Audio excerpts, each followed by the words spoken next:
Presiden bahkan besok pagi, jangankan besok pagi, sore ini bisa diganti. Dengan mengkritik pembantunya kan berarti majikannya juga tahu kesalahan dia. Bahkan negara pun bisa ditertawakan. Kurang apa sih orang menertawakan Pak Prabowo gitu ya?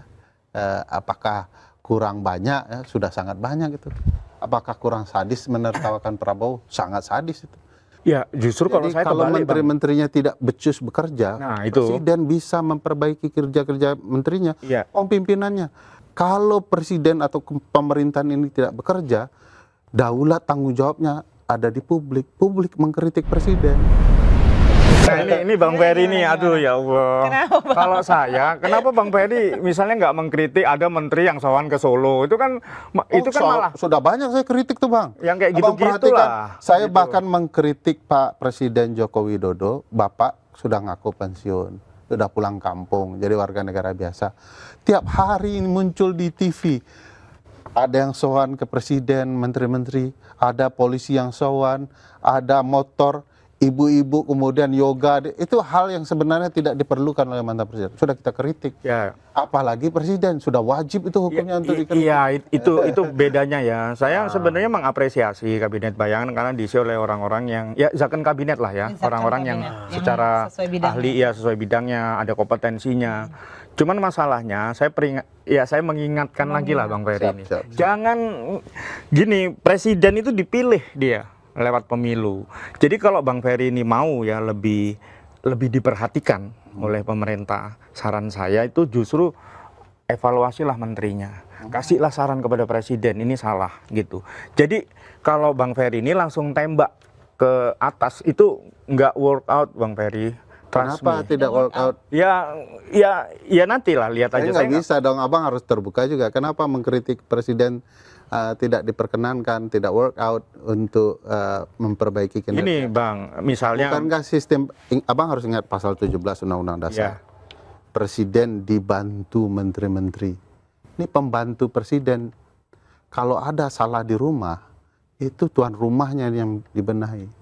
Ya, justru kalau menteri-menterinya tidak becus bekerja, presiden bisa memperbaiki kerja-kerja menterinya, pimpinannya. Dan diingat pasal ayat berikutnya dikatakan menteri-menteri bertanggung jawab kepada presiden, bukan kepada kita. Kalau presiden atau pemerintahan ini tidak bekerja, daulat tanggung jawabnya ada di publik. Publik mengkritik presiden. Jadi aneh sekali pernyataan Bang Igor, kritik menteri-menterinya, tidak presidennya. Loh, presiden bahkan besok pagi, jangankan besok pagi, sore ini bisa diganti. Dengan mengkritik pembantunya kan berarti majikannya juga tahu kesalahan dia. Karena presiden itu dipilih dia, Bang Ferry, lewat pemilu. Tapi kalau menterinya, misalnya gini ya Bang ya, soal MBG. MBG itu dalam sistem presidensial apapun ya, ucapan presiden ya, programnya ketika debat pilpres tuh ya kan, ketika dia nanti menang dia wajib untuk melaksanakannya gitu, misalnya MBG. Nah itu kan salah satu program yang mungkin diapresiasi oleh masyarakat, tetapi praktek pelaksanaannya Bang Ferry memang banyak menyimpang kemarin. Sudah dilakukan perbaikan sana sini oleh Kepala BGN yang baru ya Pak Sudaryono gitu. Dan saya melihat gitu, apalagi Pak Sudaryono tuh misalnya saya sudah cek ya Bang, dia nggak punya SPPG, bahkan saudaranya dan lain sebagainya. Jadi secara integritas dia mumpuni gitu. Itu justru karena kritik-kritik dari orang-orang seperti Bang Ferry sebenarnya. Dia mengkritik gitu. Tetapi kan Bang Ferry nggak bisa menghentikan program MBG. Yang Bang Ferry bisa itu melakukan evaluasi dan memberi masukan yang positif. Begini loh, nah, lewat konferensi pers, membuat paper itu, ya kan, bagaimana 2 tahun, begitu Bang Ferry. Jangankan programnya aja Bang Ferry nggak bisa hentikan. MBG itu akan jalan terus sampai nanti di akhir masa kepresidenan. Apalagi kalau dia 2 periode ya, berarti 10 tahun itu. Nah, orang-orang seperti Bang Ferry ini diperlukan justru untuk mengkritik itu. Jadi gini loh Bang Ferry, clear ya. Kalau Bang Ferry nggak suka dengan MBG, pelaksanaannya yang Bang Ferry kritik, jangan programnya dihentikan gitu. Karena saya ngelihat ada tuh dari kabinetnya Bang Ferry ini, ya kabinet bayangannya Bang Ferry ini meminta MBG di stop. Itu nonsen kalau menurut saya. Lu mau sampai kapan juga nggak bisa. Diperbaiki ya, Pak Prabowo pasti mendengar dia. Presiden itu bukan orang yang, dia beda dengan Jokowi ya. Kalau Jokowi kan kalau ditanya udah diperbaiki Pak, sudah tapi belum. Itu Pak Jokowi kan, gitu. Kalau Prabowo nggak, gitu, laksanakan, siap gitu ya, langsung pecat gitu misalnya kayak begitu. Gitu, nah, logika begini yang kami mau publik punya alternatif cara berpikir lain ya. Bahwa apakah publik bisa menghentikan sebuah program pemerintah? Ya bisa, banyak praktiknya. Nah sekarang kalau kita lihat program ini, apapun tujuannya tentu saja baik. Kami tidak dalam rangka berpikir bahwa MBG itu tujuannya tidak baik. Betul, eksekusinya buruk sekali. Tidak ada undang-undang, tidak ada planning perencanaan, tidak ada pilotik, bahkan bagaimana praktiknya hancur-hancuran gitu ya. Kita tahu semua. Sekarang dalam kurang dari 2 tahun programnya itu sudah 3 kepalanya, 1 terlibat korupsi ya.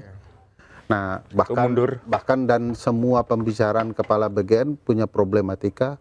Pak Sudaryono juga kemarin terpleset ya ngomong bahwa terlalu banyak makan telur hingga berbisul kan. Itu cara melihat publik tidak memahami sesuatu yang perlu diperbaiki. Kami mengatakan kalau berantakan begini, anggaran sebesar ini, ya memang harus diberhentikan. Kalau tidak diberhentikan sama sekali ya moratorium dulu lah. Kan perlu diingat ya, misalnya ya, uang yang digunakan untuk MBG itu apakah tidak lebih baik untuk menutupi kekosongan anggaran di daerah.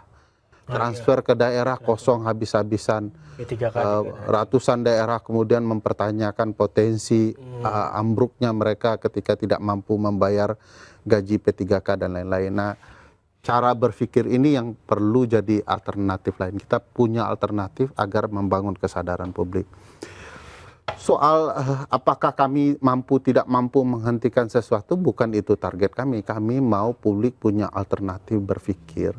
Sehingga legitimasi cara berpikir itu yang akan memperkuat posisi publik. Jadi Presiden harus sadar bahwa publik itu jauh lebih tinggi. Kita bukan negara kerajaan. Kita ini memastikan daulatnya ada di publik. Nah bagaimana publik berdaulat kalau partainya begitu, parlemennya begitu, eksekutifnya begitu. Ini alternatif membangun kesadaran daulat publik. Nah kalaupun tidak berjalan dengan baik, ya silakan tertawakan. Tertawakan itu kan tidak merusak. Ya, kami juga merasa kalau ditertawakan juga nggak apa-apa. Perlu suatu waktu para akademisi, aktivis dan lain-lain ditertawakan. Karena dalam berbagai hal kadang-kadang upaya itu gagal. Kami paham betul bahwa bahkan negara pun bisa ditertawakan. Kurang apa sih orang menertawakan Pak Prabowo gitu ya? Apakah kurang banyak? Ya, sudah sangat banyak gitu. Apakah kurang sadis menertawakan Prabowo? Sangat sadis itu. Dan itu harus dianggap Pak Prabowo biasa untuk membangun evaluasi agar dia memperbaiki diri. Jangan tidak didengarkan tertawaan publik itu. Jangan dia hanya melihat apa yang ada di depannya. Dia harus betul-betul mampu merasakan apa yang dirasakan publik. Nah, kami mau membangun tradisi politik baru. Ini bukan pejabat, ini bukan jabatan. Kalau baca Undang-Undang 28 sama sekali ini bukan jabatan nih. Ini juga tidak digaji, jadi jangan khawatir tidak membebani keuangan negara. Jadi ini juga tidak membutuhkan layanan apapun. Kalau saya menteri betulan, sudah ada staf-staf saya, dedek-dedek staf ini yang mengantarkan surat segala macam. Tapi ini bukan itu konsepnya. Ini penamaan sebagai alternatif political thinking. Ya. Posisi gaya baru lah. Gaya baru, betul gaya sekali. Baru dalam beroposisi. Gak sempet baca? Dengerin aja, klik icon text to speech di okezone.com.